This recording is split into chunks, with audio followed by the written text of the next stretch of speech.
Welcome to Historia Biografi.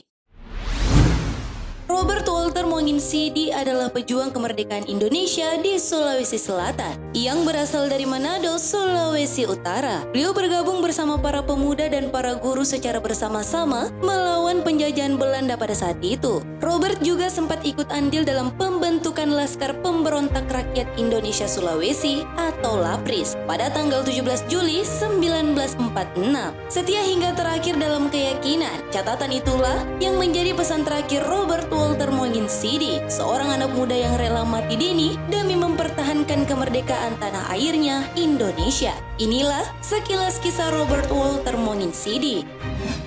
Tapi sebelum lanjut, kami ingatkan kembali untuk subscribe channel ini dan aktifkan lonceng notifikasi kamu untuk mendapatkan info dari Historia Biografi.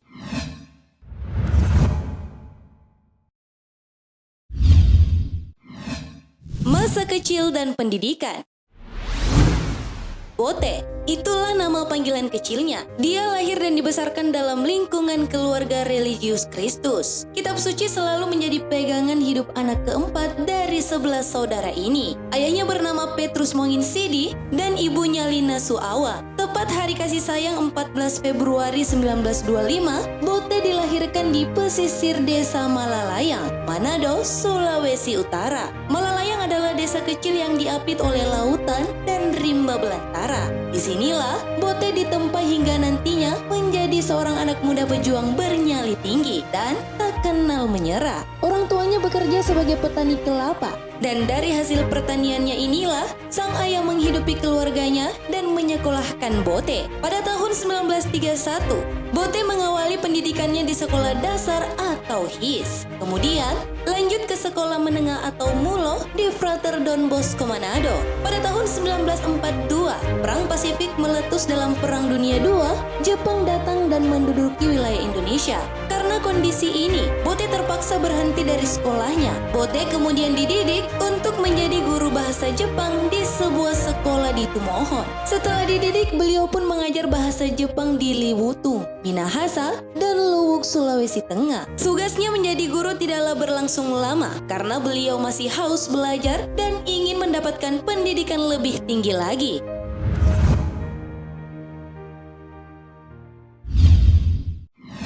Hijrah dan berjuang di Makassar.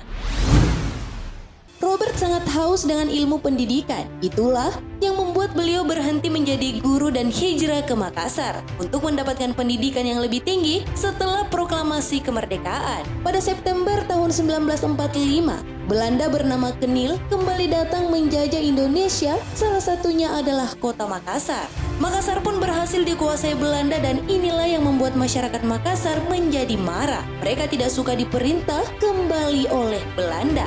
Robert bersama kawan-kawannya dalam organisasi Angkatan Muda belajar menyusun sebuah siasat. Mereka akan kembali menyebut wilayah-wilayah yang dikuasai Belanda menggunakan cara kekerasan. Tempat-tempatnya adalah Gedung Radio Makassar, Stasiun Radio Matoangin, Kampung di Mariso, dan Kantor Nika. Pada 27 Oktober 1945, terjadilah pertempuran di kota Makassar yang dipimpin oleh Robert. Sayangnya persenjataan yang dimiliki oleh Robert tidak bisa menandingi Kenil, sehingga markas yang di Jongaya berhasil dikuasai oleh musuh. Robert bersama para pemuda lainnya ditangkap oleh Belanda. Setelah itu dibebaskan, Robert pergi menuju Polombangke di selatan Makassar. Di sana terdapat markas pejuang yang dipimpin oleh Ranggong Daen Romo. Sejak para pemuda dan pejuang ini bergabung, mereka gencar melakukan perlawanan terhadap Belanda. Belanda pun merasa sudah tidak aman lagi dan menderita. Dari pertempuran ini nama Robert menjadi lebih sering terdengar berkat keberaniannya dan kenekatannya dalam melawan Belanda. Oleh karena itu, Belanda menugaskan polisi rahasia untuk mencari dan menangkapnya. Bahkan, Belanda sampai menyelenggarakan sayembara bahwa bagi siapa saja yang berhasil menangkap Robert, hidup atau mati, akan diberi hadiah uang yang banyak.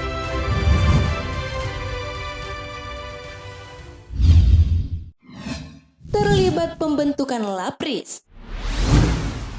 darah muda Robert mendidih terhadap perlawanan dengan Belanda. Terlihat beliau dengan tegas memutuskan untuk ikut dalam perjuangan mempertahankan kemerdekaan Indonesia di usianya yang masih remaja. Robert Walter Monginsidi turut andil dalam pembentukan Laskar Pemberontakan Rakyat Indonesia Sulawesi atau LAPRIS pada tanggal 17 Juli 1946. Meski masih belia, keberanian Robert sudah teruji. Beberapa kali beliau turut dalam peperangan melawan Nika yang bersenjatakan lebih canggih dari LAPRIS. Kecakapan inilah yang membuatnya dipercaya menjadi salah satu pimpinan LAPRIS. Beliau memimpin pasukannya sendiri untuk memberikan tekanan terhadap Belanda di Makassar dan sekitarnya.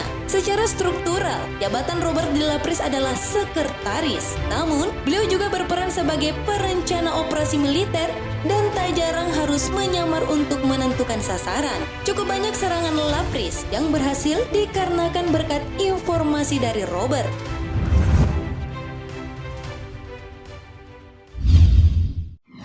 Pemuda yang sangat berani. Salah satu sudut kota Makassar saat itu masih sepi ketika ada satu mobil jeep militer milik Belanda menembus sunyinya jalan. Di sanalah ada 4 orang berpakaian tentara yang tak lain adalah Robert dan 3 kawan pejuangnya, yaitu Abdullah Hadade, H.M. Yosef, dan Lewandai Matari. Jeep itu kemudian diberhentikan. Robert langsung menodongkan pistol ke arah kepala satu-satunya orang yang ada dalam mobil tersebut, yang tak lain adalah seorang kapten Belanda. Seragam dan pangkat sang kapten dilucuti lalu dikenakan oleh Robert. Mobil itu pun diambil alih oleh Robert dan rekannya dan menjalankan ke arah Tangsi. Mereka masuk ke markas musuh tanpa dikenali. Suasana mendadak riuh saat Monginsidi memberondongkan senapannya ke area barak tentara Belanda. Para penghuninya pun panik, bubar, dan lari menyelamatkan diri ke segala penjuru.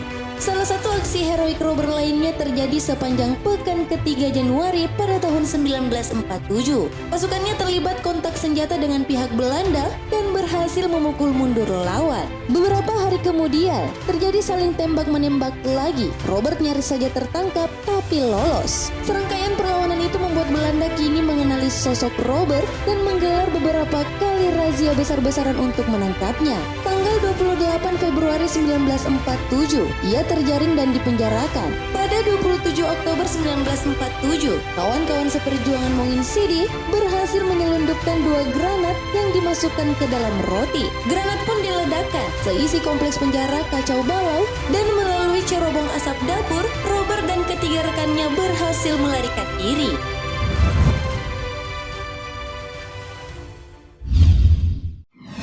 Tertangkap Belanda.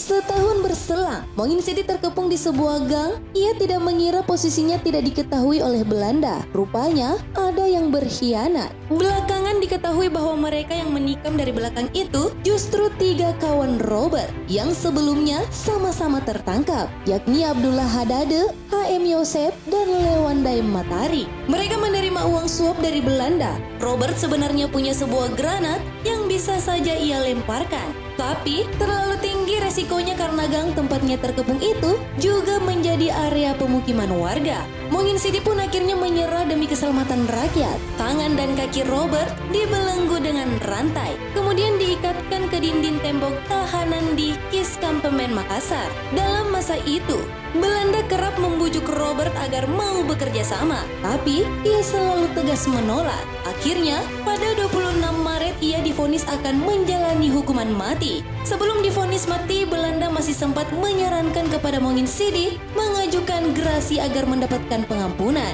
Setidaknya lolos dari vonis mati dengan syarat ia bersedia bekerja sama. Tapi Robert tetap tidak mau. Ia memang telah dikhianati, namun ia anti menjadi pengkhianat. Minta gerasi itu berarti mengkhianati keyakinan sendiri dan teman-teman. Salam pada teman-teman, saya setia sampai mati, serunya lantang.